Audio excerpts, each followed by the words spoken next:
بہت سارے رہنما جیل میں گئے اور باہر آئے, سیدھا نکلتے ہی قریب ترین پریس کلب کا رجوع کیا اور کہا کہ بھائی جان ہمارا کوئی تعلق ختم, سیاست سے کچھ نہیں کر رہے, اور پھر وہاں سے اپنے گھر چلے گئے. کچھ اب یہ فہرست بہت چھوٹی ہو گئی جنہوں نے پریفر کیا کہ نہیں وہ جیل میں ہی وقت گزاریں, اور ان میں سے بھی میں اگر صحیح ریکال کر رہا ہوں تو شاید 2 ہی لوگ ہیں جو کہ جیل میں بھی رہے, پھر علل اعلان آج بھی اپنی پارٹی کے ساتھ بھی کھڑے ہیں اور اب باہر آ گئے.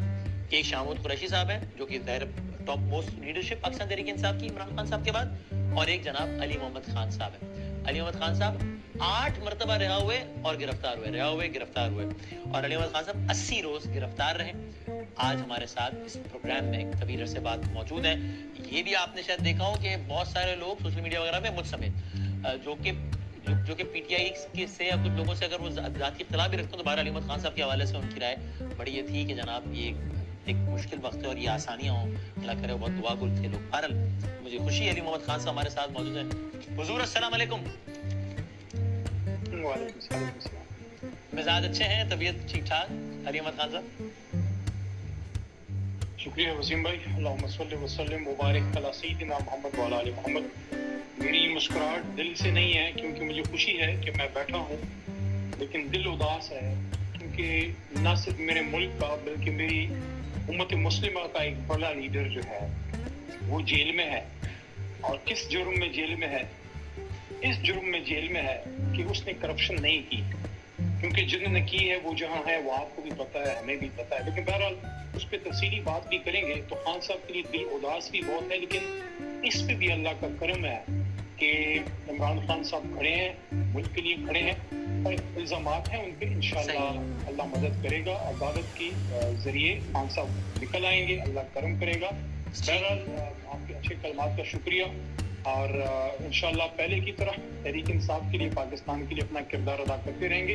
میں ایک بات پہ بہت زیادہ شکر گزار ہوں پوری قوم کا, اور خاص کر میری والدہ کا بھی اور آپ جیسے دوستوں کا بھی, کہ انہوں نے دعائیں کی اور اس کی وجہ سے اللہ نے مجھے استقامت دی, ورنہ جیل جو ہے وہ آسان نہیں ہے. اس بات کا بھی میں اظہار کرنا چاہوں گا کہ جیل کی صعوبت اپنی جگہ, لیکن اللہ کے کرم سے اللہ نے جیل میں عزت سے رکھا.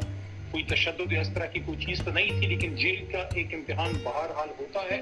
اور یہ چیز ہمیشہ مجھے اعتماد دیتی تھی کہ عمران خان صاحب کی اور میرے ملک کے لوگوں کی کچھ توقعات ہیں مجھ سے, تو ایک ویژن پہ پاکستان کے ساتھ ہوں, تو بغیر کسی جرم کے جیل میں ہوں کوئی بات نہیں, امتحان آتے رہتے ہیں.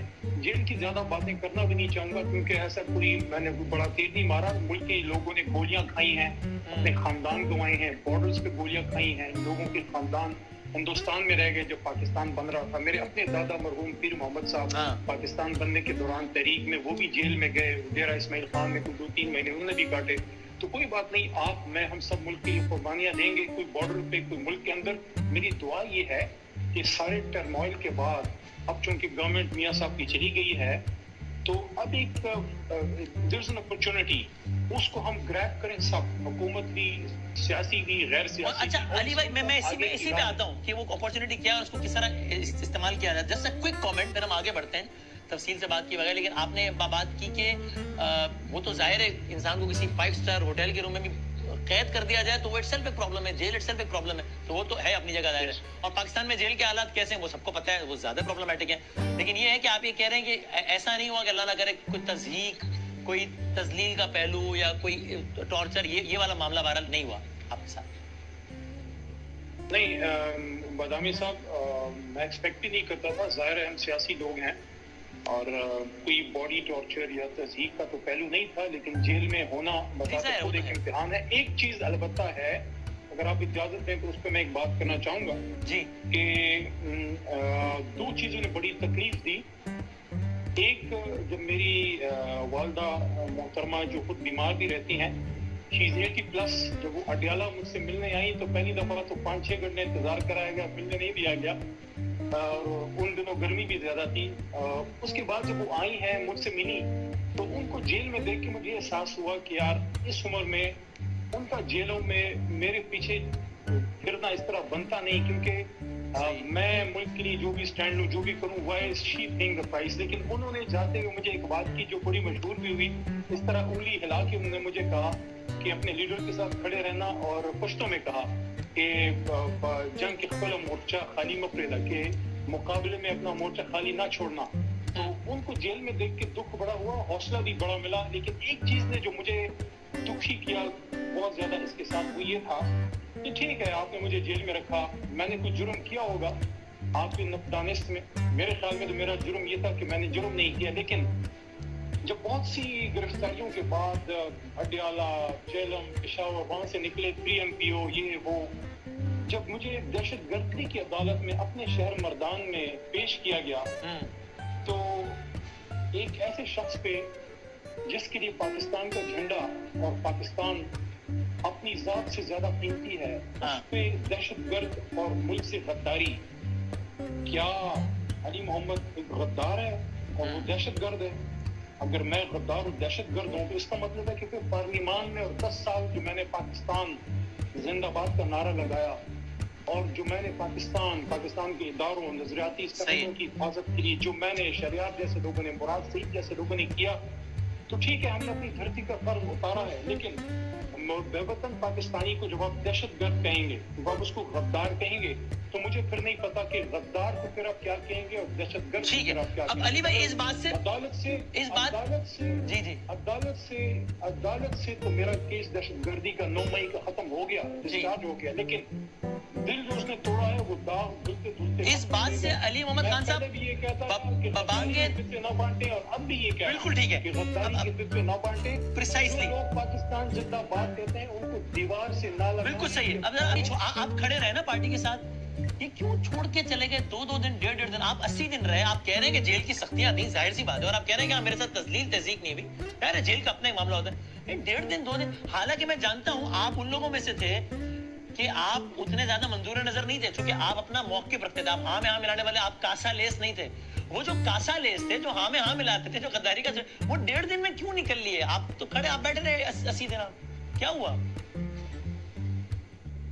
बस मैं उनके बारे में क्या कहूँ, साथ हम चले हैं और बहुत से उसमें मेरे से सीनियर हैं। बस मैं सिर्फ इतना कहूँगा कि इम्तिहान जिंदगी में आते हैं। अगर आप किसी शख्स के साथ विजन पे उसके साथ है, एक मकसद, अजीम मकसद के लिए, तो फिर आप मुश्किल में उसके साथ खड़े रहते हैं। वैसे भी हमारा जो कल्चर है, पंजाब का कल्चर है, पश्तून का हमारा बिलखुसूस हमारा उधर का कल्चर है कि आप अपने मौसम के साथ, अपने लीडर के साथ, अपने बुजुर्ग, अपने दोस्त के साथ मुश्किल में खड़े रहते हैं। मैं उनके बारे में कुछ दोबारा मैं कहूँगा, कुछ बुरा नहीं कहना चाहता। हो सकता है कि अल्लाह ताला को मजीद उनका इस अजीम तहरीक में रहना कबूल नहीं था।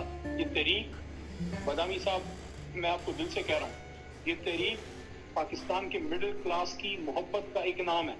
उस मोहब्बत को उन्होंने इमरान खान का नाम दिया और खान ने हमेशा 50 साल से पाकिस्तान का झंडा ऊंचा ही रखा है। क्योंकि मैंने आज एक बात भी की कि बहुत से लोग ऐसे हैं जो इमरान खान साहब की हुब्बुल वतनी पे सवाल उठाते हैं।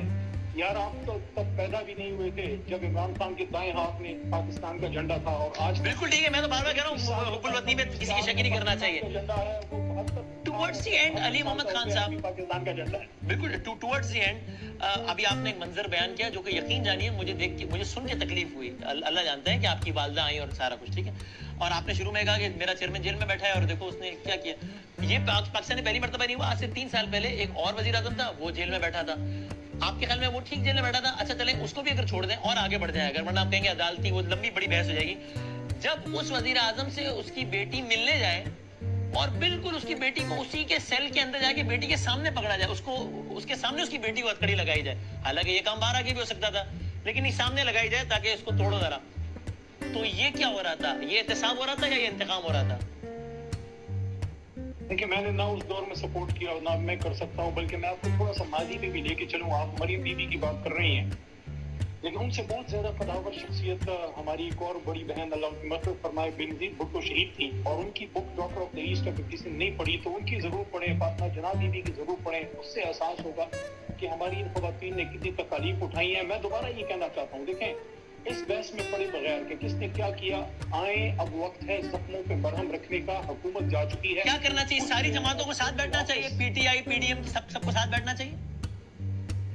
देखें अगर कोई ये कहना बदामी साहब कि इख्तिलाफ खत्म, इख्तिलाफ अब तो मेरे छोटे भाई आपका मेरा इख्तिलाफ रहता है जी, बिल्कुल रहता है। जब बहस करते हैं, कभी कभी आप अपने कट्टे चाय पीते हैं, बिल्कुल ऐसे ही, लेकिन इख्तिलाफ भी करते हैं, बिल्कुल ऐसे ही। तो मैं ये नहीं कहता कि इख्तिलाफ, अगर इख्तिलाफ खत्म हो फिर तो सारी एक ही जमात बन जाए ना। इख्तिलाफ रखते हुए पाकिस्तान और 22 करोड़ अवाम की खातिर सियासी जो हमारी जुमा है और जो हमारे मिलिट्री जो हमारे लीडरशिप है सब सर जोड़ के बैठे और इस मुश्किल से कौम को निकालें, इसमें किसी का फायदा नहीं। और अवाम को एक मौका हम दें, और जिसको भी एक बात और, जिसको भी मौका मिले, चाहे हम हो या कोई और, अगर हम आते हैं तो हम हुजूर नबी करीम सल्लल्लाहु अलैहि वसल्लम के फतह मक्का वाले उनका जो सुन्नत है उस पे चलें। इंतकाम को ज़हन में रख के सियासत नहीं चलती। हमने मुल्क को आगे लेके जाए, अगर हमें अल्लाह जीत दे तो हम बड़ा दिल करके और मुल्क को आगे लेके जाएं और अपोजिशन को साथ लेके चलें, और जो भी अगर हमारे अलावा कोई और जीते, देखें आखिरी ठीक है वो पॉइंट आ गया, आप कह रहे हैं मैंडेट मानना चाहिए। और आपकी जमात की पोजीशन ये है कि अमेरिका ने गवर्नमेंट गिराई जो कि यहाँ से फैसिलिटेट हुई एस्टैब्लिशमेंट के जरिए। मेरा आपसे बड़ा मासूमाना सवाल है, अगर आपका सियासी मुखालिफ आसिफ ज़रदारी या नवाज शरीफ ये कहता तो आप उसके बारे में क्या राय रखते? यानी कि आप क्या कह रहे हैं? आप कह रहे हैं कि यहाँ जो एस्टैब्लिशमेंट है वो किसके, उन्होंने एक गैर मुल्की ताकत के कहने पे अमल किया।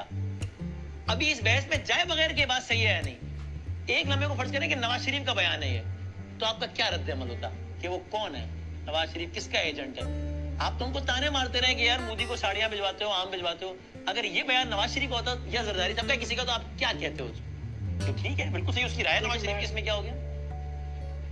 देखिए बदामी साहब, जहाँ तक साइफर का ताल्लुक है उस पे दो हाई पावर्ड सबसे जो पावरफुल कमिटीज है नेशनल सिक्योरिटी की, वो बैठी, एक खान साहब के नीचे, एक मियां साहब के नीचे, दोनों में उस वक्त के चीफ साहब भी थे और डीजी आए भी थे, शहबाज साहब के नीचे भी वो थे। दोनों ने एक ही बात की कमिटीज ने, नेशनल सिक्योरिटी के एलामिया में ये था कि ब्लेटेंट इंटरफेरेंस है और डिमार्च किया गया उस मुल्क के जो मुनासिब तरीका था वो कर दिया। इसका मतलब है कि कुछ हुआ था बाहर से और ब्लेटेंट हुआ था। अब जहां तक ये ताल्लुक है कि किसने किसके कहने पे किया, मैं आपको ये बताऊं, Pakistan is not a banana Republic. इसका वजीर आजम, इसका सदर, इसका चीफ ऑफ आर्मी स्टाफ या उसका चीफ जस्टिस कभी भी गैर मुहब्बे वतन शख्स नहीं हो सकता। हाँ, डिफरेंस ऑफ ओपिनियन आपका हो सकता है, बाकी हम सब मुहब्बे वतन है। क्या इसका chief of army staff America के कहने पे यहाँ की हुकूमत गिरा सकता है? बाजवा साहब ने गिराई या नहीं गिराई आपके ख्याल में?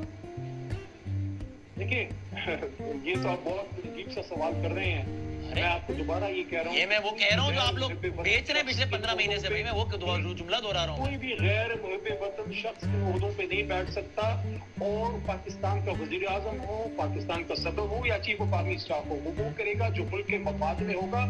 उस वक्त जो सिचुएशन डेवलप हुई थी उसके मुताबिक ऐसे हालात बन रहे थे। यानी पाकिस्तान का सदर, वजीर आजम, आर्मी चीफ जो भी हो, वो कम से कम इस हद तक नहीं जाता कि किसी गैर मुल्क के कहने पे अपने मुल्क पे कुछ कर दे। ये नहीं हो सकता कम से कम। देखिए कोई गैर मुहब्बे वतन शख्स हमारे मुल्क के इन आला ओहदों पे नहीं पहुंच सकता। This is not a banana Republic.